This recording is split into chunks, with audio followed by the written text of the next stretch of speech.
school, training, continuing education, they're all things that not only play a big part in your career, but help guide up and coming filmmakers as well. But what's it like putting on the teacher hat and actually teaching other filmmakers? That's what I'm looking at today as I sit down with producer and Angle on Producers podcast host Carolina Groppa to talk about her experiences this year putting on a film budgeting class, what she learned in the process, and much more. So let's get started.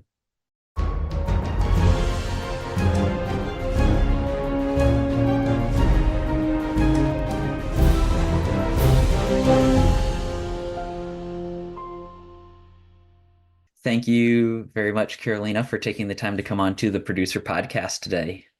Thank you so much for having me. It's a treat to be here. I kind of got connected to you when you did your first film budgeting class. I saw some of the social media posts that were getting shared about that and decided to jump in and take the class with you, and it was a fun time. But maybe for listeners who aren't familiar with you, just kind of start by giving a little bit of your background and how you got into the world of producing. Yeah, thank you. And thank you for taking the class. So I shifted lanes into producing from an acting background. So I'm an artist first, I'm a creative first. Not to say that producers aren't creative. We know they are. Producers from all corners and all lanes are inherently creative, which is a big part of my gospel that I talk about on the show. But the very first thing I ever produced was a play. And that was sort of like what got me in the game. I really wanted to create opportunities for myself as an actor. And a play was sort of like the fastest way to do that at the time. And that opened a lot of doors where I started to realize a lot of my actor friends, writer friends were so impressed by what I was able to accomplish, not really knowing what I was doing, frankly. They were like, well, you produce my short. Will you help me put this together? And so I just leaned in and said yes. And so much of what I know is really self-taught. I didn't really go to any film schools or take any classes really. I didn't work a traditional desk and come up that way. So I really just rolled up my sleeves and got in the trenches and have been, as I'd like to say, in the deep end of the pool and haven't drowned just yet, it's sort of like the metaphor for my career. And I think that gumption, that tenacity, is super important for anyone in our industry, but certainly for producers and for folks that go through a more independent path, because you have to have this resilience to withstand pedaling for a really long time in making sure like you don't drown. But the very first thing that kind of got me out there in a more front and center way as a producer was actually a documentary, a feature doc that I produced called Autism in Love. It came out in 2015. Yeah, I world premiered at Tribeca, which was a really big deal at the time. I mean, it's still a big deal to have a world premiere. Back then, Tribeca was in the month of April, which coincided with Autism Awareness Month. And so we had just an insane amount of like support and press and attention on us because of the fact that it was Autism Awareness Month. De Niro famously has a son on the spectrum. And it was a conversation, frankly, that no one was really having just yet. Like, we started filming in 2012, and by the time it came out, like, docs were really exploding in this really fascinating way. I mean, it was like there were just many docs at the time that were really putting like this personal perspective front and center, which we hadn't quite seen yet, the sort of like character-driven narrative of a doc.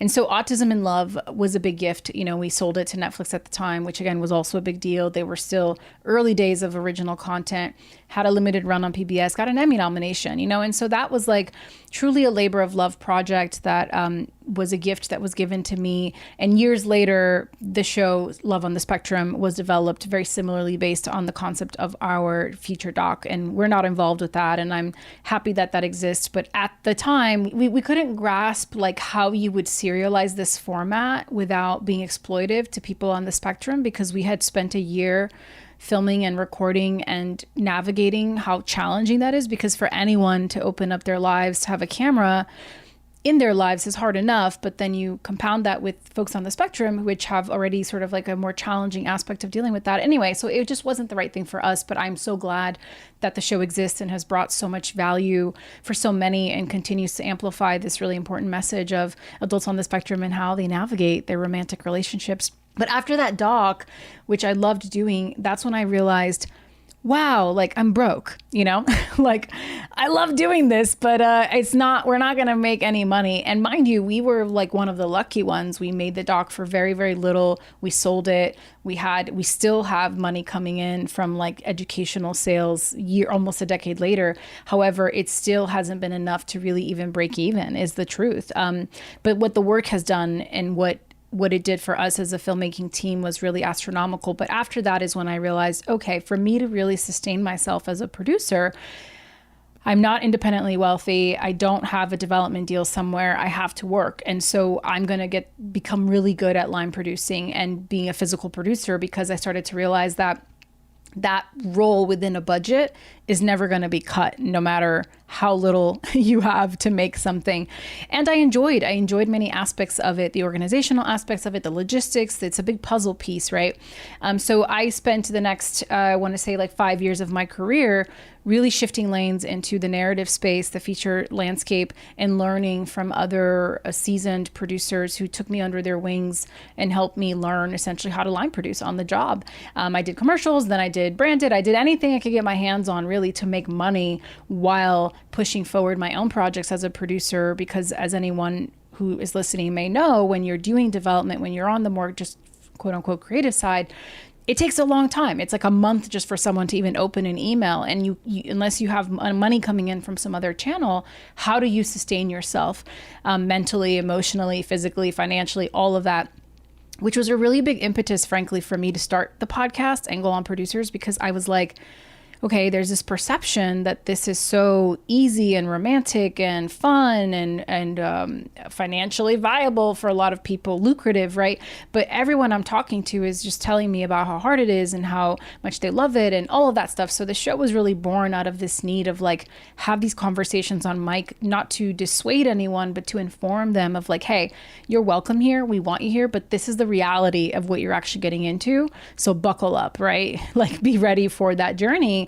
Because if you're in it just for the 1% of times where you make good money, or you're at the festival, or you're hanging out with a celeb, like you're in for a really rude awakening as to what it means to walk that path. Unless, of course, you're rich and you have a ton of money, then you can do whatever you want. But that's like life in general, right? But yeah, so, you know, when the pandemic hit, I had been in this interesting space where I had now worked for a better part of 5 years, pretty consistently, nonstop. It was a boom in the market, certainly here in Los Angeles. I mean, I was doing features and docs and commercials all within a year, and while also producing this podcast as a person who was sort of like in the trenches, on the front lines of what it means to do this work. And when the pandemic gave us the production pause that we all experienced, it was a moment for me to go, okay, like it's really hard to take on these for hire freelance line producing jobs and also have bandwidth for development, for a slate, for reading scripts, for knowing who the writers are, for keeping like a finger on the pulse of this other aspect of the industry, right? And for anyone who's figured out how to do it effectively, like I applaud you, like DM me your secrets, because I've never been able to figure out how to do all of that as one person, frankly. It's why people have teams, and you're competing with companies that have teams and assistants and interns that are reading at a volume that you cannot sustain as one person. And so it was an opportunity for me to really shift lanes a little bit into like, how do I now build my own slate and really get back into the why I got into the game, right? Like 10 years prior. And so it was really informative, very illuminating at that time. And I got a couple projects that sort of got up on their feet. But one thing that I've always learned, and that really solidified this lesson for me when I went in-house at Issa Rae's, I had a stint of my career as an executive over there, and it was a really great experience. But just this disconnect, right, between creatives and production. And that sometimes internally there's almost like this turf war of like, who's going to win and what does it mean? And there's like not a lot of cross-pollination, and both sides don't talk as much as they should, and they don't understand the realities or the struggles or have any interest in that. And it always boggled my mind, because I'm like, well, I'm never going to have 10 years of development experience because I didn't come up on that side. In the same way, you're not going to have 10 years of being on the field because that's not what you did. So why can't we come together and like share all of this knowledge so that we both can be better at our jobs? But there's a lot of resistance to that, frankly, behind the scenes, certainly at like production companies and at the studio level even. And I really wanted to empower creatives to understand the cost of things and how to make their things, because there is a huge disconnect at every level. So very long-winded answer to your question, but like the reason I wanted to start these budgeting workshops is because I started to get, showrunner level writers reaching out to me saying, hey, like I've done this on a show, but now I want to direct my first short. I don't know how to budget that. I don't know how much that costs. And there's not a lot of visibility or transparency depending on where you are in the totem pole when you have these budgets and how that money is being spent or how that budget's made. And nor should people have that access, because it's frankly none of their business.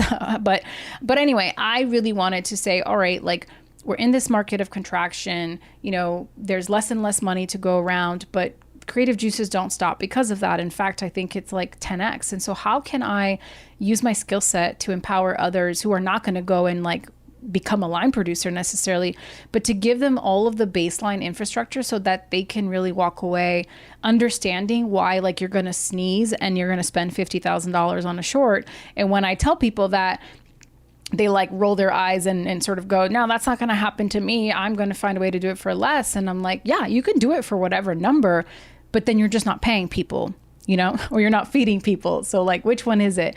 And so, yeah, it was really important for me to like leverage and use all of my skill set and all of this diverse knowledge that I have to give it away to others, because I think the biggest roadblock to success that most people experience is lack of knowledge and lack of understanding of these parts of the process that are often gatekept. And I'm really here to dismantle that as much as I can through the show and through these conversations.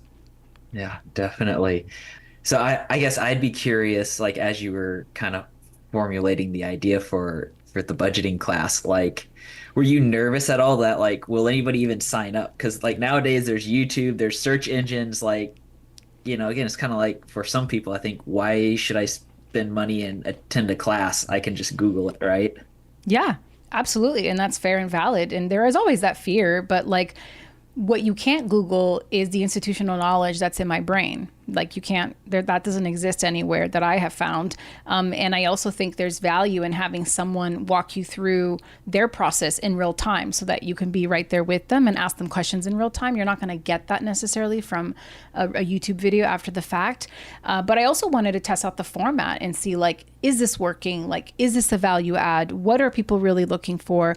But I think really even just teaching folks, I mean, you were there, so I'd love your thoughts on this, but like how a line producer reads a script and how they're already scanning for things that are going to be potential questions or expenses that a writer or a director may not even been thinking of, and how we're going to address that before we even get into like the budgeting and scheduling phase, right? So I've done that so much, that scanning of scripts, that it is so second nature to me that to just even highlight some of these sections, to me, it's like it helps empower others so that when you are in those early ideation phases of like, okay, you now see that this script cost X, you don't want to spend X. Great, don't spend X. But then how are you writing this story to be interesting enough and do it for 20K or do it for whatever price you're trying to do it for? It starts at the script phase, right? And you understanding how you're writing this and how it's actually going to add to the cost of the project helps you then go and make those decisions, I think, in the early ideation phases in a way that doesn't stifle your creativity, but actually helps you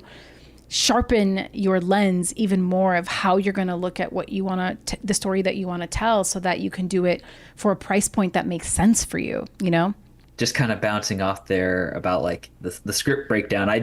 Just be curious to hear like, what are some of your favorite kind of questions or common questions when you're meeting with a director or a writer on their script that you're asking them to clarify things? Yeah, I mean, it always starts with like, if it's the same writer director, if they're the filmmaker, really understanding like what are the non-negotiables for them, right? I think before you even get into the script, it's like dating and you're going to go on this mini professional marriage. You want to make sure you're in alignment. You want to make sure that writer director understands that as a producer, like you get their vision and you have their back, and every advice, every question, every feedback is coming from the same place of intention of making the best version of what's on the page for a price point that is doable for all, right? So making sure that that is like an alignment that you have with someone, which is like a vibe in the same way it is when you date someone or find a friend. Like, why is it that some people gravitate to some and not to others? And I actually think that part of the process is quite delicate and it takes some time. And folks often are like, well, I just need a producer. And it's like, well, okay, like that, then you're just going to get that back, just a producer. Like, what does that mean? You know, be intentional. Like, do you need a line producer? Do you want a creative producer? Do you want both? Like, do you want someone who's going to help you raise money? Do you just need someone to help you figure out logistics? Are you looking for notes? Like, what is it that you actually need? Make a list of that, articulate that, and then go find the people that can service that need to the best of their ability. That's always the challenge, is getting non-producers to understand or even just verbalize what type of producer they're actually needing or looking for. And I mean, that's why, you know, I have the show, because there's so many different types of producers and not one person does just one thing. And I find shorts so powerful because it's truly like a labor of love. Like, no producer is doing that because of the money. And that's an important thing I want to drive home to your listeners, is that, you know, as the director, as a writer director, you're getting your proof of concept, you're getting your story told. The onus really is on you as a creative to raise money for that, right? A producer on a short is not going to come with deep pockets to give you money for your short that you're never going to see again, because there's no way to monetize shorts, not in a way that makes sense. And so understanding that you're the one that's going to walk away with the biggest piece of material, you and your actors and your DP and your department heads. So what is the incentive that each person has for saying yes to that project? What's the psychology of those individuals? Where are they at in their career that would prompt them to say, yeah, I'll go do this short for free as a producer? What is it that they're after? Is it building a relationship? Is it credits? Is it working with a filmmaker they're really excited about, right? But I think it's important to, even if you have pennies, even if you're giving that producer like $100 flat, like even just giving them something is so important, because it says, I see you, I value you, I can never pay you your worth. I get that, but like, you are an important person here as well, even though you're going to be on this for probably 3 months, you know, and people are just coming in for a day or two. I think that's really, really important. And if you start that conversation with somebody from that point, like, it really is a breeding ground for a fruitful relationship that you're building with someone, right? The goal is that you find your producers early in your career and that you grow with them, because dating around sucks. It's why you see like folks that were working together when they were just nobody's coming up are still working with the same people. Because once you lock it in, it's such a collaborative art form. Like, you don't want to change one of those elements unless you really have to. So like, focus on finding your people early. It's really, really important. Then like with the class, I guess like as you were preparing for it, I'd be curious to hear if there was anything like you learned about budgeting and producing as you like really had to dive into your process and the different tools out there. I think it's interesting to figure out how to explain and break down a process that happens so quickly in my head in a way that makes sense, right? For folks that are not like living and breathing by like the lines of a budget and don't really care about that. And I like nerd out about it because I genuinely love budgeting. It's such an exciting part of the process, because when you budget, like, anything is possible. It's just numbers on a page, right? And then you have to make that a reality or go raise that and make it for that number, right? But yeah, it's just being able to go, how do I get what's in my brain out in a way that's effective, where people are really walking away understanding how I see this, because every person has a different entry point or a different POV of how they explain things. And I hope that that was effective. I mean, we've now done the workshop twice. I think the first go around, I opened it up to folks to submit their script for those that wanted to, and we chose one of the scripts that were submitted. So I think that was fun for everybody. The second go around, I actually came in already with a script that I was familiar with and had already broken down. So it was interesting to compare and contrast like the reaction to both of those processes. On the backside then, like what were some of your big takeaways of either things you learned about teaching a class, or even like was there anything that you learned that bettered you as a producer coming out of the class? Yeah, I think the first thing I learned is that the first time I did the workshop, I did it like I did it in 2 parts, and there was only like a day or two between both parts, and I don't think that was enough time for people to absorb, open a budget, understand how to plug numbers into a spreadsheet. So the second go around, we had a week in between, and that was really fruitful for people to really get to play around because, people are working jobs and they got other stuff in their lives that's happening. But the takeaway was really was just seeing how folks, like, what I said to everyone, it's like, I'm not interested in what your budget actually looks like. I'm interested in your process, the thinking behind how you put those numbers there, which could be intrinsically a decision you're making, right? Because that ice cream shop you're going to get for free because you have a sister's boyfriend who owns the shop and you can get that for free. So your numbers are going to be different than mine because you have a free location that I don't. Right. So like how you're understanding the process and seeing how these numbers add up, I think was the biggest value in this sort of aha moment for a lot of people to go, I had no idea that if I just wanted to pay people $200 a day for 2 days, that's easily, $20,000, depending on how many people in your crew. And that was a really eye-opening thing for folks. And how people tend to forget about post. That's like an afterthought, or film festival submissions, or marketing, or how you're going to create, a poster for your film. And is that also something you're getting for free, or how? So like the cost to production and the cost of like a total short film project, even if you spend 20K in production, like you end up spending that money in other parts, So I think that was really eye-opening for a lot of folks. But for me, yeah, it was just like making sure we created space for a lot of the questions. And I think like hearing the questions was really illuminating to understand how differently people's brains work, and then be like, okay, like how do I explain this to a person in a way that is going to land, given that, again, they don't have 10 plus years of physical production experience, and seeing how this version of a budget actually translates to the actual spend and what you're dealing with on the back end of that project, right? Like the full pipeline of a show, which I've done multiple times.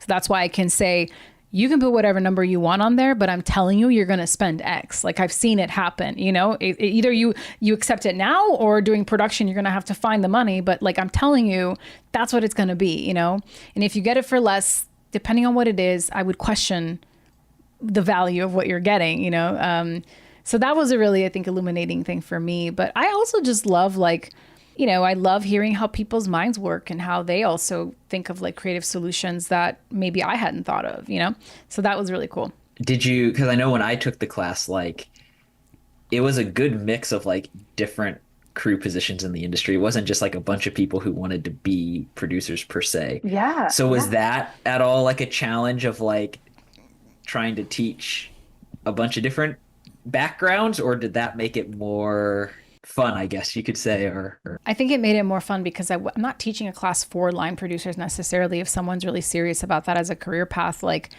they should absolutely take my workshop. But there are other really great programs that really are a deeper dive into the basics of line producing. But to me, it's really awesome to see, like, for that one, we had like casting directors, and we had executives and people, and accountants, and just folks from different lanes have an interest in this. For me, is so exciting because knowledge is power. And the more you know about this, even if it doesn't affect you directly, the more you can just feel empowered in yourself that you understand a part of this process that maybe you don't ever get to touch. Certainly as like a casting director, right? You may not get to touch that, but everyone is in this because they're inherently creative and they're storytellers, right? And they find a lane that they can occupy that pays them money to do a version of that job. But like a casting director may want to do a short one day, and it's good for them to understand how this breaks down. Or if they're getting a short from a client, right? That's like a passion project and they share the budget, they can look at it and go, okay, and understand what they're looking at, right? I think that's really awesome that folks want to just deepen their knowledge of a really important part of the process that affects us all, frankly. And the short film budget is like a tiny microcosm of what you're looking at, right? Once you get into features and TV series and all of that. So starting with a short is palatable, I think, for a lot of people. Otherwise, you can really get lost in the weeds because some of these budgets are so, the minutia of what you get into can be really overwhelming for folks. And I think that would like kind of shut a lot of people's brains out. Definitely. Then I guess like another question I'd have for you is like, what advice would you give to other producers that maybe are preparing to teach a class or give a lecture on some aspect of producing? I would say, do your homework, know your why, know what your own goals are of like what you want to walk away with from that experience.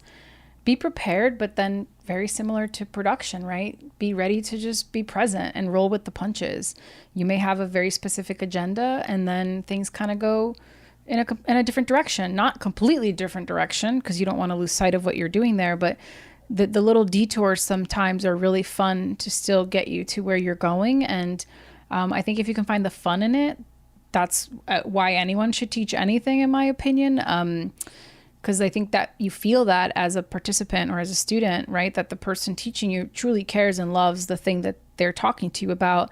And that is addictive. We want that, right? I think if I was boring and monotone, you'd be like, does she even want to be doing this job? Like, So I think it's important to come at it from a place of like enthusiasm as much as you can. Definitely something I would have to work on if I were to teach a Yeah, and class. 'Cause it's a lot of energy. I think that's the other part is like I was not prepared for how, and I do a podcast, right? So I can talk for a while, but talking for 2 to 3 hours in that way, teaching using your brain in a different way is so exhausting and draining. Like every time after a class, I was like, where am I? What just happened? I was like, I can't even have anyone talk to me because I need to completely like rehab my voice and hibernate because it's so much output of energy.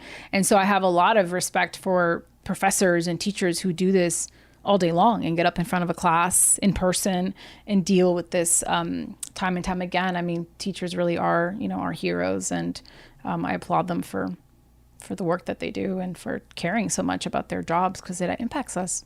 But what about for you? Like, I mean, you took the class as a producer. What was it like for you? What were your takeaways? How is it helping? How has it helped you deepen your own producing knowledge? yeah. So like for me, when I took the class, like I guess the two biggest things I was looking for going in was one, just seeing another producer actually break down a budget. Because that's, again, when you're doing actual projects, people can't share the budgets and what, people are Mm-hmm. getting paid and stuff like that. So Yeah. yeah, like getting to see that work. And then also the short film aspect of it did kind of interest me because most people, because you can't make money with shorts, they don't really teach anything kind of connected to that. It's always like, okay, you're doing a feature, you're doing a documentary, and so it just Mm-hmm. like, okay, let's learn a little bit more about this. Because from time to time, I've had an idea of like, oh, I wonder about a short film of this, and how could you make that work? I guess like going in, those were kind of my couple of main things I Mm-hmm. was interested in. And yeah, I mean, I enjoyed like just another way to practice breaking down a project. Mm-hmm. And then just hearing, I think, especially like the questions from some of the other crew in the industry. And like it helps you understand, like, okay, so maybe when I'm talking to a casting director or an accountant, I need to do better of explaining this because they don't understand that, and that's why we're having this disconnect in what we're trying to accomplish. But yeah, no, I had a lot of fun. Um, I'm Central Time, so it did it got a little late those couple of nights. Yeah. I always made sure to like take a nap. Totally. That's the tricky part is the time zone when you have, multiple people in different parts taking it. It's hard to get it right for everybody, but yeah. Starting to wrap things up, I got a few kind of closing questions here. Sure. One would be, I'd be curious to hear, are there other aspects of like the producing realm of things that you think there's maybe a lack of understanding or training that we could do better in teaching others in the industry? Yeah, I mean, every aspect of it. I think that it's constantly evolving to what the market's doing, and you can't take necessarily things that worked 20 years ago and apply them here. I mean, the fundamentals can be the same, but as far as like distribution models, understanding acquisitions, even as far as like delivering your film, I know so many folks that are like, I had no idea that, I didn't know that there was like so much of this part of the process that's so involved, and no one really teaches you that. You sort of like just figure it out once you're there and ask other people like, how did you deal with this and how did you navigate that? Certainly on the independent side, which is what we're talking about, right? It's quite different if you're at a studio or setting something up in a different way. But that is one. But I also think like, as you're a producer who's building your own slate and thinking about a slate and like what is your taste? What do you want to be known for? How do you effectively build a slate? How do you pitch that slate? How do you sell that slate? It's all about sales. Like, what are your sales materials? How's your deck looking? Like, beyond the script, like, how are you presenting this to the market in a way that makes them lean in, especially if you have, you know, certain projects that are of a certain price point, and they're just, we've, you know, you can receive some of these materials sometimes and you can get a sense of like how it's going to look and feel based on the materials. And so if that's like your first point of entry into a conversation, like, is that the strongest it can be? Are you a professional deck designer? Are you hiring someone? Do you have the budget to even do that? Or how do you improve your own like sales ability and marketing hat so that you can really position your projects in a way that will incentivize partners to join you, whether it's talent or other creatives or financiers, so that when you take it to market, it feels like as much of a slam dunk as it can feel like. So I think that is one part of the process that no one really talks about, is like, how do you go about building your own slate? Like, it's one thing to just collect projects that you like, but are you really scanning the market for what's going to sell? And how do you weigh both things? Because it's not just commerce. You have to have things that you love, but also sometimes those projects that you love, it's not the right time in the market. And you have to be like keeping that in the back burner, keeping the love alive, right? For this one thing that in a couple of years, it's time again for vampires. And now everybody wants vampires, and you've been developing this, right? And you have that thing that's like ready to go. But, you know, just really understanding like where you fit in the market as a producer who is there to sell projects that you want to go make. And that's like the brass tacks, I think, very crude version of looking at it. Certainly there's passion and there's artistry and all of that, but you have to really find a way to marry that in a way that makes sense for yourself. Because otherwise I think folks can like peddle projects that they're really passionate about that are great, but like are just never really going to see the light of day, truly, you know? And again, unless you're like independently wealthy or you have some other ways to make those projects, you are at the mercy of the market. And like everybody else, it's like, take a ticket, you know, get in line. Like everybody's got a bunch of cool projects that would be great if this person attached and if a financier came on board. But like, how are you positioning your projects to get ahead of the line? To be like, yes, I know there's like 100 other people here with cool projects, but this is what I've got that makes this like undeniable, and that you should pay attention right now or you're going to miss the boat on this, right? There's a lot of that FOMO that people have. No one wants to miss on the next big thing. But how are you as a producer creating that big thing within your slate? I don't know how many folks are really intentionally thinking about that from a business standpoint, beyond just like, again, resonating with material and artists you believe in and all of that. That is super important, but it's a yes and conversation. Yeah, no, that's a good one, because I definitely know some producers that I don't think are really thinking that through. They just have an idea they're passionate about, but it's probably not going to be right for the market. So then one thing I did want to talk to you about, because from what I've seen on some of your social media, you are a mom as well. And just like, how do you make that work in the industry? Because producing is hard enough, let alone when you have kids and a family and all that involved. I mean, it's a great question. And I wouldn't pretend like I've figured it out for myself. I think I'm lucky in a way that right now, because there is not a lot of work, like it's allowed me to have flexibility in my schedule and creating my days how it works best for me, so that I can still be present for my son. But like, I have support, is the truth. Like, no one does it alone, whether you're paying for support or you have family around, which I am of the latter camp. Like, my mom helps tremendously, and like right now, so that I can be doing this, and he's with her, and it's important for him to have like a relationship with grandma. And so I get to like have these pockets of time where I get to be really focused on what I'm doing. And that's really how you balance it. You kind of just take it a day at a time. And certainly in those first few years of a child's life, like they're changing so rapidly and their needs are so different all the time that you have to constantly be pivoting. And it's interesting, like I made this video when I had my son right after he was born, of like, I could never have realized how much production was going to prepare me for parenthood, because you're waking up at all odd hours, your schedule's all over the place, you're dealing with crying babies, you know, except these don't talk. And you have to be really amenable to like the moment, the day, and you may have had a plan, but now you're going to have to pivot that plan, and you have to be flexible. And so I think there's so many parallels between production and producing that really set you up to step into parenthood in a way that sets you up for success, at least with that transition.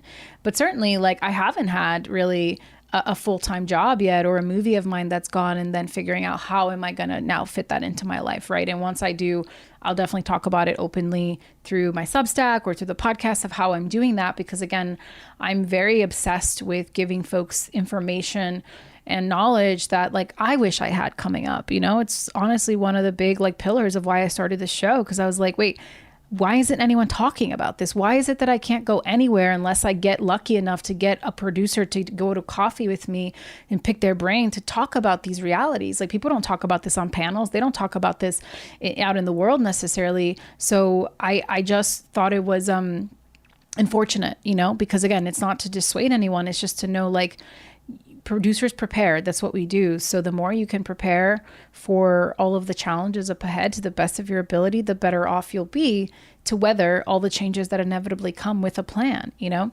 Yeah. So it's great. And, like, you know, being a mom teaches you a lot about presence and just, again, being adaptable to the day ahead. And I think that's a really valuable lesson for producers, for creatives, for anyone that I think is in the long haul of this industry, because it takes a really long time to build the right network, to find the right people, to find those projects that really check all those boxes for you, right? I mean, I've been at this for 19 years. And when I came out to LA, I was like, oh, I'm going to figure it out in 3 years. I was like everybody else. I was like, yeah, okay, whatever. It's going to take me 10 years. I remember when I was still acting, I was in an acting class, and Jenna Fisher had been like a student of this acting coach, and she came and did like a guest thing, right? It was like season 3 of The Office. She was like huge at the time. And I remember she sat there, it was like a room of like maybe 50 of us. And she was like, raise your hand if you've been in LA less than a year. Raise your hand if you've been in LA 3 years. Raise your hand if it's 3 to 5. And she just kept going. She's like, raise your hand if you've been here 10 or more years. And there were like 2 people that raised their hands. She's like, good. So things are finally starting to happen for you then. And everyone like laughed, but she was like, I'm serious. Like, things don't click for most people until you hit that 10-year mark. It just does. And if you give up before that 10-year mark, you miss out on the ride that you're supposed to be on. And that always stuck with me, because I was like, I'm going to prove her wrong. And then I didn't, you know, like, so, yeah. My next question, this is like the question of the season that I'm asking all the guests, but is like, how do you de-stress in life? Because this is a very stressful industry. I am still figuring that out. But walks, physical activity is really important. I really try to take days like where I don't look at my phone, where I just try to untether as much as possible. Sometimes it's doable, sometimes it's not. But just finding other things that fill me with joy that aren't tethered to this industry. The downside is that I love movies. I love watching movies. I love going to the movies. Like, I love it. That's why I got in the game, right? So sometimes it's like my way to decompress is to watch movies, because I love stories so much and how they can transform us. But then I'm like, oh, who made this movie? Where did they shoot this movie? You know, oh, I know that production designer. I should send them a note. So then it just becomes work, right? But I think that's the beauty and the ugly of what this is like, if you truly, truly love it, like, I don't know how you fully untether on the day to day. And so I think, like, advice I always give is it's really important to leave LA once every 6 months if you can, even for a couple days, even if it's just going to like San Diego. You don't have to go far, but just to get out of this bubble and be in a different energy.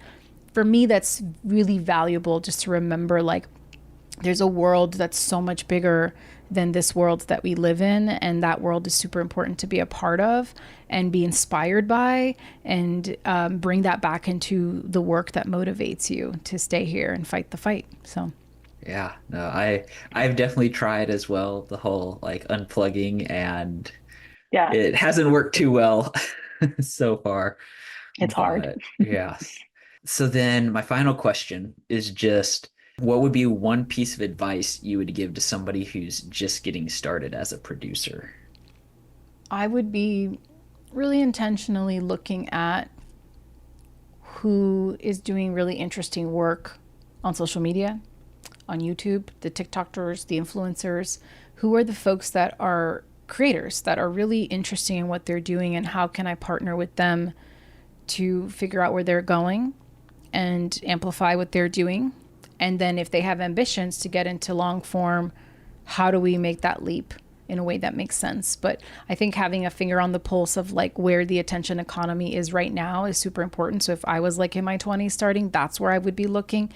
But while simultaneously trying to find my own inroads into how do I break into the more traditional narrative storytelling format. That again, that's why I'm here. That's what I'm motivated by. I still believe in that aspect of storytelling. I don't think we're going to become just watching, movies on TikTok in 2-minute increments. I do think there's something sacred about that experience that will never cease to exist. To what extent and the volume of which I don't know, but I really believe in that. And so that's what I would be looking, is like finding what is like sort of front and center, but where are the cracks in the system of how I can like find my own inroad into that and be strategic about it. That's what I would be doing.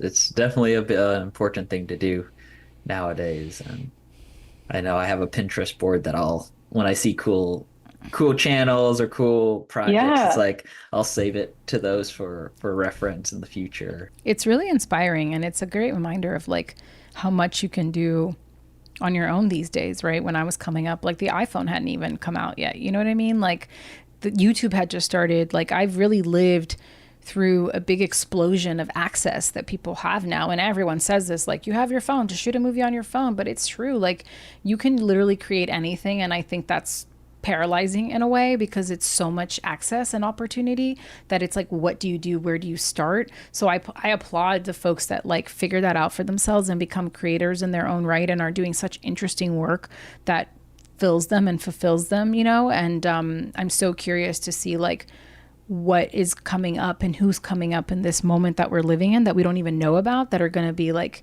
just breaking through in this really cool way. I think that insurgence of like new energy, new ideas, new voices is part of what makes our industry so intoxicating because there's always something that keeps you kind of back in it, where you're like, that's awesome. Like when the Daniels came out with Everything Everywhere, and like, people had never seen anything like that and what they were able to do. So yeah. Well, we'll go ahead here and wrap up this episode of the show, but thank you once again for taking the time today to come on and chat with us. Thank you so much for having me. I really appreciate it, Micah. And for folks listening who want to find me, I'm pretty Googleable. The show's at angleonproducers.com. You can find all of our socials through there. And I'm bullish on our YouTube channel now because I've been recording video and that's fun. But also the Substack. If you want to hear more of my musings and go deeper, I recommend checking out the Substack, which you can also find on angleonproducers.com. So thank you. And as the soundstage bell rings, we're going to wrap up this episode of the Producer Podcast. Make sure to check out Carolina's show, Angle on Producers, wherever you find your podcast, and come back next week for a new episode of the Producer Podcast as our journey to episode 100 continues. Until then, make sure to subscribe, and thanks for listening.